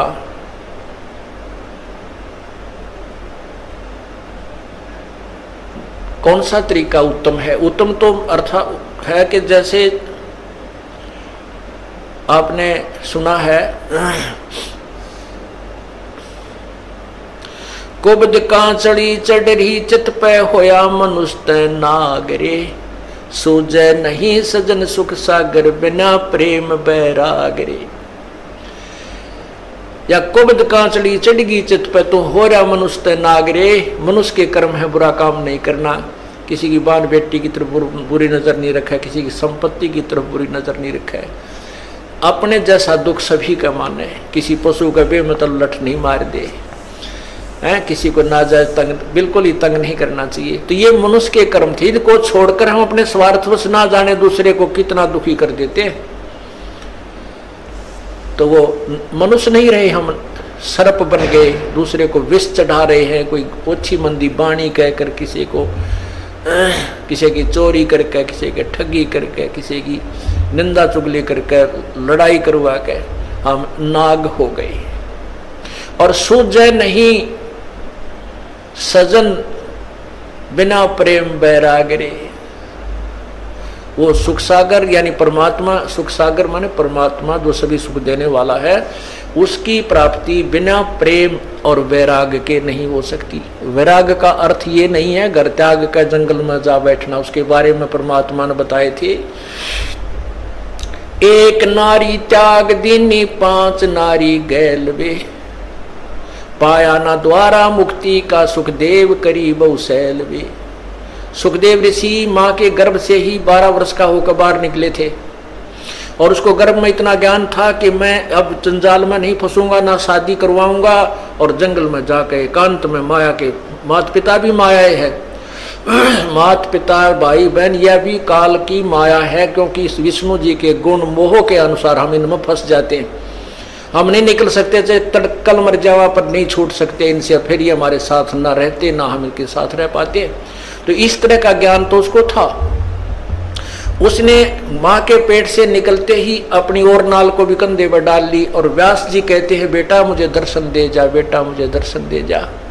अरे दर्शन तक दे दे, तेरी 12 साल बाट देखी हमारा छोरा होएगा।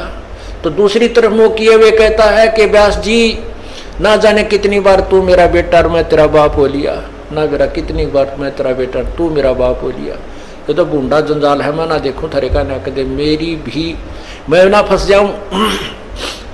फिर उसने शादी नहीं कराई, शादी भी नहीं कराई, और फिर पिछले जन्म की जो बैटरी चारत थी, आकाश में भी जाने लगा, उड़ भी जाता था, सारा कुछ करता था, लेकिन तत्व ज्ञान नहीं था। अभिमान जो का तू, जब विष्णु भगवान ने ये कहा कि जाओ राजा जनक से उपदेश ले लो, अभिमान हो गया, अकड़ गया, ने बोला राजा जनक गृहस्थी बाई और कैसे शीश निभाऊं जाई।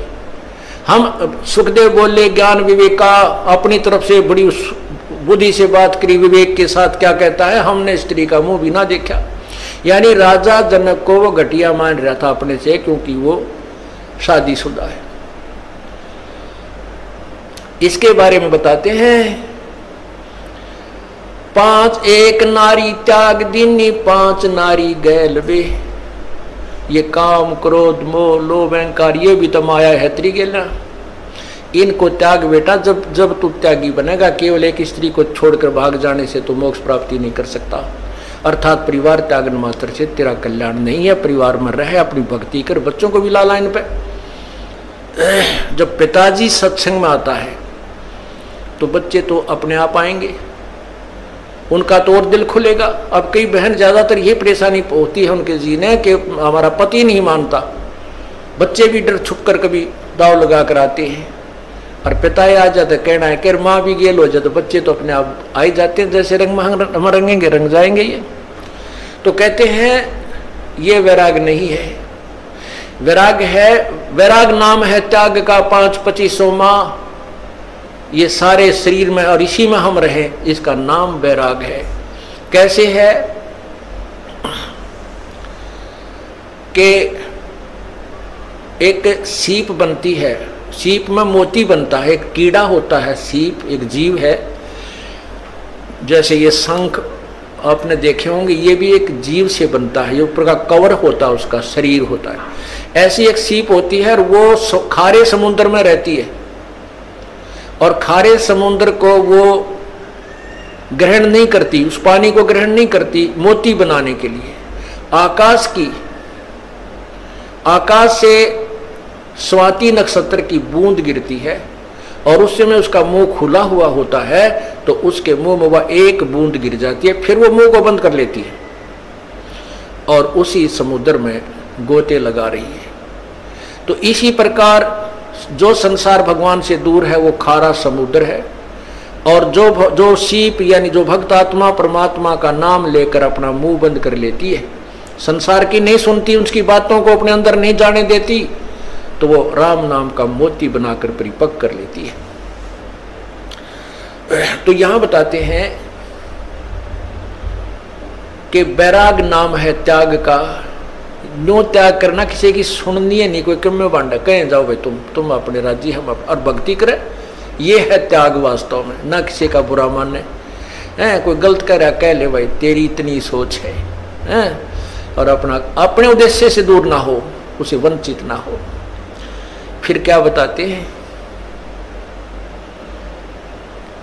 परमात्मा के पाने की विधि।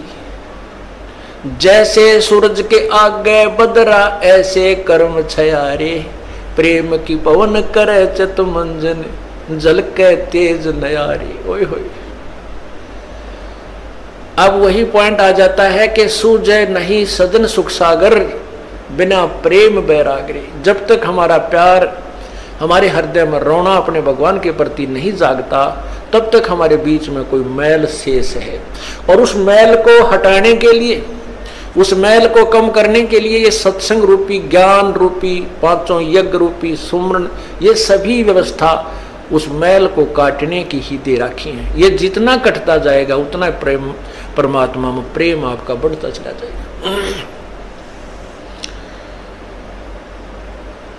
जैसे सूरज के आगे बदरा ऐसे कर्म छयारे, प्रेम की पवन करे चित मंजन वो झलके तेज नयारी। है जैसे सूर्य के सामने बादल आ जाते हैं और सूर्य का प्रकाश नजर नहीं आता, ऐसे आत्मा और परमात्मा के बीच में पाप कर्मों के बादल छाए हुए हैं, और प्रेम की पवन करे चित मंजन। राम नाम का वो सिमरन जो दे रखा आपको, सतनाम कहते, उसके ऊपर तो आपका चित्त मन लगा रहे। और प्यार की पवन जैसे हवा चलती है, बादलों को इधर उधर फेंक करके सूर्य का प्रकाश चमकने लग जाता है। प्रेम की पवन करे चित मंजन झलके तेज नयारे। वो परमात्मा आपको दृष्टिगोचर हो जाएगा, आपके जो पाप कट जाएंगे, आपके बीच में जो पाप कर्मों की द्वार, अज्ञान की द्वार है वो हट जाएगी। अज्ञान की द्वार ज्ञान से हटेगी और पाप कर्मों की द्वार जो है वो इस सब भक्ति विधि से हट जाएगी। पुण्यात्मा एक अंधा था और बड़ा भक्त था।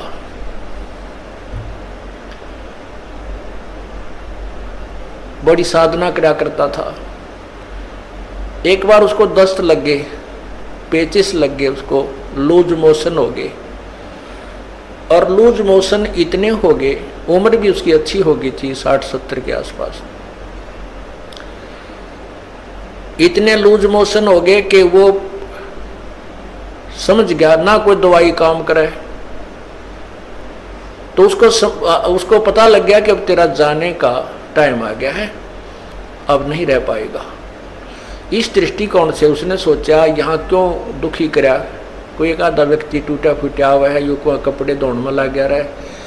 तो उसने सोचा कि जंगल में जाकर के इस शरीर को त्याग दूंगा, वहीं मर जाऊंगा, 1-2 दिन में भूखा प्यासा, दस्त लगी रहे हैं, खत्म हो जाऊंगा, और वहां इस 100 को कोई पशु पक्षी खा पी लेंगे, उसको उनका उद्धार हो जाएगा। इस दृष्टिकोण से वो महात्मा जंगल में बहुत गहरा चला गया, बहुत गहरा, और मेन रास्ते से भी हटकर जानबूझकर ऐसे सर्प तरफ निकल गया, नो लाठी के लालू का कुत्ती जंगल के बीच में, वहां कहीं आसपास कुछ भी को नहीं। वहां जाकर बैठ गया। अब वो बैठा था, थोड़ी सी देर हुई थी, इतने में एक बालक आया 5-7 साल का, वर्ष का। उसने कोई आधा घंटा होया होगा बैठे ने। वो कहने लगा, बाबा आपको लगता है आप बीमार हो? कहाँ भाई बीमार हूँ बेटा। आप कहाँ से आ गए? यहाँ बच्चे को बोला, बोला यहाँ हमारा मकान है, यहाँ हमारी आश्रम है, हमारा घर है यहाँ पर थोड़ी सी दूरी पे, और बाबा ले ये खिचड़ी खा ले, आपको दस्त लगे हैं, मेरी माँ ने बना के दी है, रोटी खा, अब खिचड़ी खा लो। वो बोला ओ बेटा ला, भूख लगी है। अब बाबा उस सूरदास ने वो खाना खा लिया, खिचड़ी खा ली। वो खिचड़ी खाते ना दस्त रहे और पेट भी भर गया। तो उसने शुक्र मनाया, परमात्मा बड़ी दया करी आपने, हे परमात्मा आप यहाँ भी साथ है। देख कितना छोटा आदमी को यहीं पर आपके बच्चों ने मेरी सेवा कर दी। ये सोच के अग भाई चल भगवान की है रजा है और जीवन देंगे तो इसका भजन करेंगे, ठाओगे तो चल इसके लोक में जाओगे, हमारे दोनों हाथों में लड्डू हैं। तो इतने में कुछ देर में वहां उस लीला परमात्मा की ये भेड़ बकरियां वाले आ गए और उनकी एक भेड़ बकरी की तरह रल गई। उसने ढूंढते ढूंढते उस घोर जंगल में पहुंच गए। वो बाबा जी लौट रहे वहां पर। वो कहने लगे महात्मा तू यहाँ कैसे आ गया? वो बोला भाई आ गया, मैं ऐसे ऐसे बीमार था और यहाँ एक भगवान आत्मा का घर है, उसने बिरानी की ऐसी दया करी, कोई खिचड़ी सी बना कर दी, मैं ठीक हो गया, मेरे दस्त लाग रहे थे। वो गडरिये जो थे वो उसके मुंह का ना देखें महात्मा उस सूरदास के मुंह की तरफ कि क्या कह रहे हो, यहाँ कौन है, किसका घर है। और उसके पास क्या था, वो जो प्लेट लाया था, थाली जिसमें खिचड़ी लाया था डाल के, जब उस महात्मा ने वह खिचड़ी खा ली, वो आवाज लगा रहा था बेटा अपनी यह थाली ले जा, बेटा थाली ले जा। उधर से वो गडरिया आगे जो वो रट लगा रहा था, तो गडरिये बोले बाबा किसको आवाज लगा रहा है तू? बोला भाई यहाँ कोई एक घर है और उन्होंने ये खिचड़ी बना के भेजी थी बेटा, उनकी थाली, वो बालक था ना ले गया होगा थाली, या थाली को उनको ले जाएंगे अपनी। वो कहने लगे बाबा जी तू यहाँ कैसे आ गया ऐसे घोर जंगल में, यहाँ ना कोई घर है, यहाँ से 5-7 कोस तक तक कोई गांव भी कोई ना, तू घर की बात करे, यहाँ कोई घर नहीं है, ये थाली कहाँ से आ गई तेरे पास? ने बोला भाई मन ने बेरा है कितना आएगी, जब बेटा कोई है ही नहीं और कोई घर नहीं तो मौन साध गया। को हे भगवान, हे परमात्मा आप यहां भी साथ। अब क्या होता है, वो बाबा जी उठकर चल पड़ा। अक भाई चले जहां ले जाएगा वहीं चलते। अब चलते चलते वो जा रहा था कि आगे एकदम गड्ढा था। वो गड्ढा ऐसे स्टाइल में था जय वो स्पीड उसकी इतनी थी बाबा जी की कि वो लाठी थोड़ी टेका था, कदम गणे दर था। इसी उमंग सी हो रही थी, कोई है भगवान आज मेरा जीवन दान कर दिया भगवान, इस उमंग में चल रहा था। तो ज्यों ही वो गड्ढे में गिरने को हुआ तभी एक व्यक्ति ने उसका हाथ पकड़ के और उल्टा ले लिया। ने बोला बाबा आगे इतना जबरदस्त गड्ढा है, तुम गिर के मर जाता, वापस हो ले, ये रास्ता ठीक नहीं। तो उस संत ने उसके बचाने वाले का पैर पकड़ लिया, नो का नो नीचे एकदम पैरा में गट गया। नो बोला परमात्मा जब तक निकल गए थे मेरे हाथ से, आज नहीं छोड़ू तेरे, जब तुम वो पहचान नहीं सका आपको आज नहीं छोड़ू, मन मत बकावे। नो बोला बाबा क्यों मेरे घर पड़ गया, मैं तो एक राह चलता आदमी हूं और ये तो सूत बैठ गया, तू मर रहा हो, मैं भगवान ने भेज दिया यहाँ तेरे को बचाने के लिए। नो बोला ना, एक बार धोखा खास गया सूरदास, दूसरी बार नहीं। और फिर उसने छुटा लिया वो पैर हाथ। नो बोला छोड़ तू मेरे गले पड़ गया। जब वो कहता है, कहने लगा कोई बात नहीं, तू सारी सृष्टि का मालिक है और मैं बोधा जी तेरा मेरा के मुकाबला है कि मैं तुझे पकड़ सकूं, लेकिन सूरदास के दिल से निकल जा जब देखूं किसा बलवान तू। नो बोला हीना जान के कमजोर निर्बल जानो और पैर छुटा गया है, अति बलवान तू है, सर्वशक्तिमान तू, लेकिन सूरदास के दिल से निकल जा जब जानू किसा बलवान तू। कहते हैं उसी समय उसके दिव्य भी वो दृष्टि भी खुल गई। और भगवान ने सामने दर्शन दिए, जिस भी रूप में वो पूजा कर रहा था। अब देखो पुण्यात्माओं, परमात्मा पूर्ण ब्रह्म कबीर परमेश्वर इस भक्ति काल तक इस जीव को लाने के लिए, भक्ति की आस्था बनाए रखने के लिए सोचल छिद्र करता है। नरसिंह जी का भात किसने भरा था? नरसिंह जी की हुंडी किसने ली थी? ये तो तत्व ज्ञान सुन जाओगा इस अंधेरे ने। ये पूर्ण परमात्मा जो तीनों लोकों में प्रवेश करके सबका धारण पोषण करता है, यानी सबकी व्यवस्था, सबको जो भी जैसा कर्म करता है उसके फल आधार पर वो परमात्मा आकर के भक्ति लाभ देता है। तो पूर्ण परमात्मा आए और फिर उसको कहा बेटा ये भक्ति कर, ये भगवान है, ऐसा नाम जप। और फिर ये कहा कि मैं तो उसका भेजा हुआ हूँ, तू नाम जाप कर, नाम से मोक्ष होगा। तो पुण्यात्माओं कहते हैं जब उसमें प्यार आया, जब फूट फूट कर रोने लगा सूरदास, बुरी तरह तरफने लगा, जो परमात्मा प्रकट हो गए, उसके नेत्र भी दे दिए और सामने दर्शन भी दिए। जैसे सूरज के आगे बदरा ऐसे करुण छयारे, प्रेम की पवन करे चत मंजन वो जल के तेज नयारे।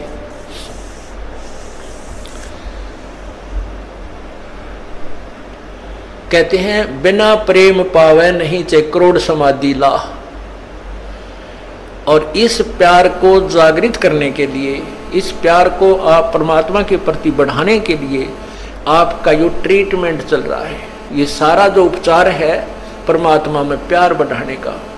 जितना भी प्यार आपका भगवान में बढ़ जाएगा, उसके बाद आपको संसार में उस मालिक के अतिरिक्त कोई नजर नहीं आएगा। और वो मालिक कैसा है, कौन है, उसको नहीं जानते। इसलिए परमात्मा ने यही कहा है कि मम संत मुझे जान मेरा ही स्वरूपम।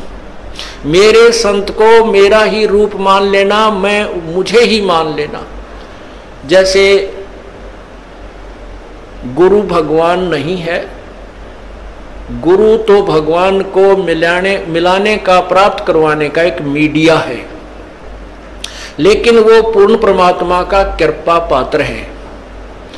उसको परमात्मा को पाने के लिए हमारे को गुरु जी को भगवान मानना पड़ेगा। और भगवान मान के वो रिहर्सल करनी है, हमने वो प्रैक्टिकल करना है कि जब हम पूर्ण परमात्मा के सामना होगा कहीं वहां कोई गलती ना बन जावे। यही जो गलतियां हो लें अपनी सुधारना, और फिर अंत में ये पक्के हो जावा कि यह गलती फिर आगे नहीं होनी चाहिए। अब जैसे आप शरीर छोड़ोगे, जो भक्ति नहीं कर रहे उनके साथ तो वह बरान माटी होगी, यम के दूध देखते कालजा पाटेगा उनका। और आपको परमात्मा स्वयं इस दास के रूप में खड़ा पाओगा, क्योंकि आप मुझे पहचानते हो, मेरी शक्ल को पहचानते हो। भगवान आपको वहां मिलेगा और आपको साथ लेकर के ऊपर जाएगा। तो आपको ऐसा लगेगा जैसे सत्संग में जा रहे हैं, वहां पर भी ऐसे ही मेले भरे होंगे, परमात्मा की लीला होगी। और वहां फिर तुम कोई गलती कर दोगे, क्योंकि यहाँ परमात्मा बहुत समय तक आपको फिर रखता है। इस 21वें ब्रह्मांड में एक, यहाँ इस एक ब्रह्मांड में अलग स्थान है परमात्मा, वहां भी आपकी पूरी ट्रेनिंग लेगा। और वहां फिर ऐसे जैसे सत्संग में आते हो, यहाँ भी इधर उधर का कोई गलती कर दोगे तो ये तो एक प्रैक्टिकल हो रहा है। और वहां हो जाएगा ओरिजिनल एग्जाम आपका, तो वहां से फिर पटकने पड़ोगे यहीं पर। उसमें इतना सुख जरूर हो जाएगा कि कई सैकड़ों मनुष्य जन्म में मिल सकते हैं, पार नहीं हो सकते। तो इसलिए यहाँ जो आप आते हो, तो जब यो दास है आपका, वो परमात्मा ने भेज रखा है, तो उसके लिए कहते हैं मम संत, मेरे संत को मेरा ही स्वरूप मानिए। मम संत मुझे जान मेरा ही स्वरूपम। अब जैसे परमात्मा गुरु के बिना नहीं मिले, और कहते हैं गुरु जी भगवान है। परमात्मा खुद कहते हैं गुरु मानुष कर जानते ते नरक अंधे, ओवे दुखी संसार में आगे यम के फंदे। अब गुरु गोविंद कर जानियो, गुरु जी को भगवान मान कर चलियो, और रहियो शब्द समाए, वचन में, वचन के अंदर चलना, उसके आज्ञा का पालन करते रहना।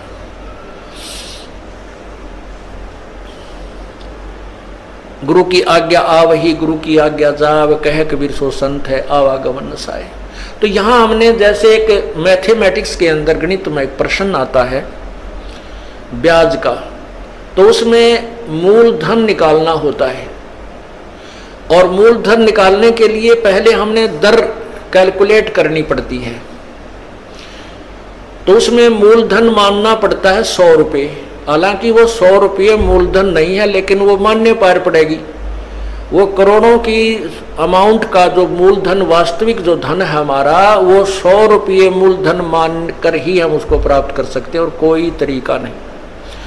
तो उसमें मान लीजिए मूलधन 100 रुपये, 100 रुपये मूलधन मानकर फिर हमको उसको ओरिजिनल मूलधन को प्राप्त कर लेंगे जो करोड़ों की संख्या में है।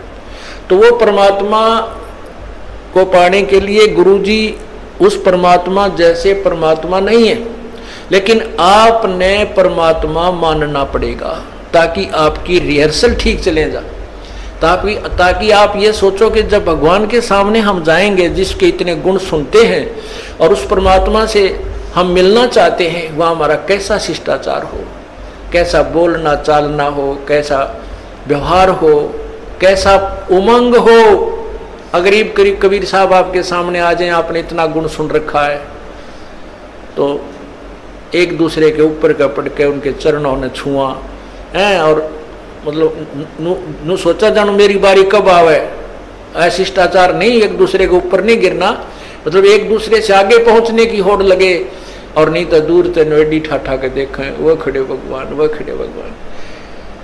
और यही उमंग आपकी इस दास को जब देखें, ये आप पर बन जाएगी। ये ज्ञान ऐसा है कि आपको फिर कुछ भी दिखाई नहीं देगा, ये दास दिखाई देगा, और तब आपका प्रेम परमात्मा में दृढ़ बन जाएगा। आपकी यहाँ जो भी है, ठीक है, संतान संपत्ति जो भी है वो आपको अस्थायी नजर आएगी, और हम यहाँ अपना कर्तव्य करने आए हैं, ये भी पूरा करना है। तो इस प्रकार जैसे हम माता पिता की, जैसे बच्चों की परवरिश करते हैं माता पिता बचपन से, कितने प्यारे लगते हैं छोटे छोटे बच्चे, और उनको अब आप वो भूखे रह जाते हैं, बच्चों को उत्तम आहार कराते हैं, उत्तम अच्छे कपड़े पहनाते हैं, और जब वो बड़े हो जाते हैं, ब्याह शादियाँ हो जाती है, तो माता पिता उनसे उतना ही प्यार चाहते हैं जितना वो बचपन में दिया करते थे। अब हम उतना प्यार उनको नहीं दे पाते, ये भी हम पाप कमा लेते हैं। बूढ़े आदमी ने कुछ नहीं चाहिए, सारे शौक खत्म हो जाते हैं उसके बुढ़ापे में, और हमारे भक्त बीड़ी शराब मांस तम्बाकू को मुँह त्याग देते हैं, तो बिल्कुल नहीं छूते, वो केवल प्यार के भूखे होते हैं। बुजुर्ग आदमी को, माता पिता को, दादा दादी को, बाहर से आते हो या सुबह उठते हो, सत्साहेब बोले, और प्यार तेनो बाहर से भी आते हो, चाहे आपका किसा मूड ऑफ है अपने माता पिता से, कहे माँ ठीक हो, पिताजी ठीक हो, उनका आड़े गदगद आत्मा हो जाती है। और पिताजी बोला छोरा मुँह चुड़ाओ करनो चल पड़े, तो उसकी दूना रोना बढ़ जाता है। तो पुण्यात्मा, हमने अपने बुजुर्गों की हृदय से सेवा करनी है, बुराइयों से बचाना है, हुक्का नहीं पहना उनको, शराब नहीं पिलानी, चाहे मरे चाहे जीवे, प्यार दो, अच्छा भोजन कराओ, अच्छे कपड़े पहनाओ, प्यार से रखो।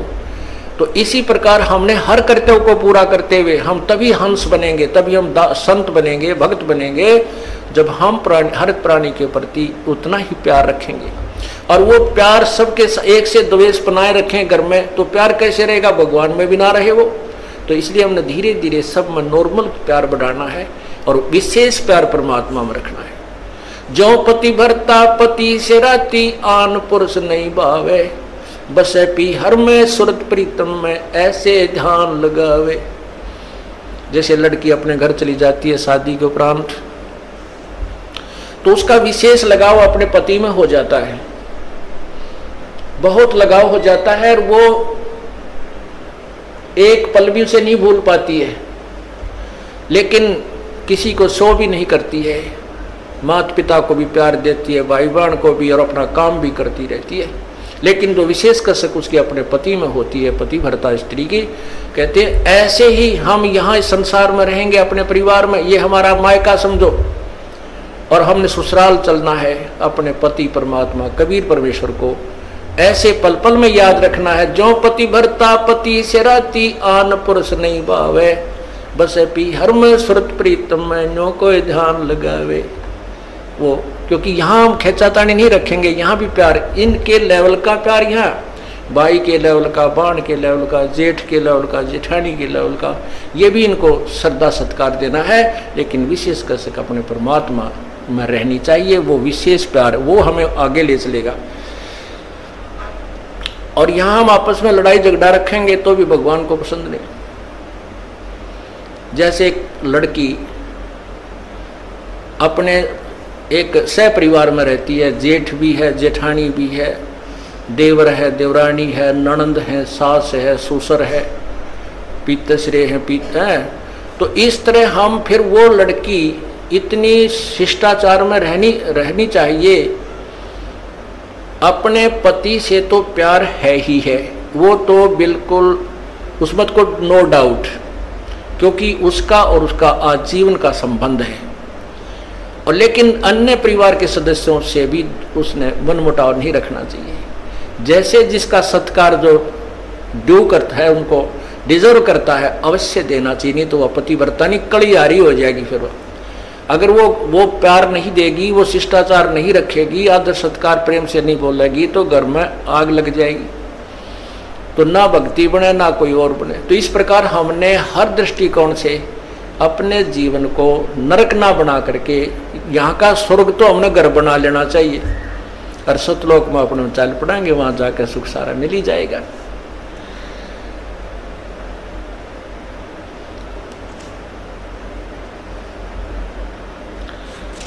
इस प्रकार हमने अपने इस जीवन को सुचारू करना है और परमात्मा प्राप्ति करनी है। सत्संग में आने से बहुत लाभ बताया है। कहते हैं संत मिलन को जाइयो, दिन में कई बार, आसौज के मेह जो ये घना करें उपकार। आसौज का मीह, पहले सिंचाई नहरों से नहीं थी, ना कोई ट्यूबवेल्स थे, परमात्मा पर आश्रित होते थे। तो उसमें आसौज में जो मीह बरसता था, वर्षा होती थी, वो पहले वाली फसल को, जो ईबो राखें बाजरे ज्वार ज्यादा बोया करते थे, उसको तो परिपक्व करती थी। और नेक्स्ट, क्योंकि चने ज्यादा बोते थे, और उसके लिए कहते हैं आगे की सिंचाई का भी काम कर जाती थी।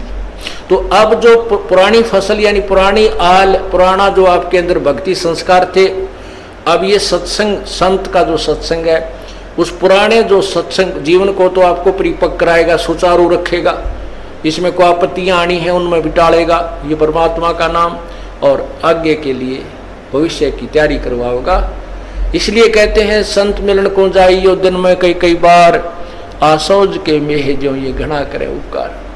तो पुण्यात्माओं, सत्संग में आने से आपका उद्धार होगा। आप भी आवे और भी जहाँ तक पार बसाओ सबको समझाने की चेष्टा करें, और सच्चाई से परिचित कराना हमारा फर्ज बनता है।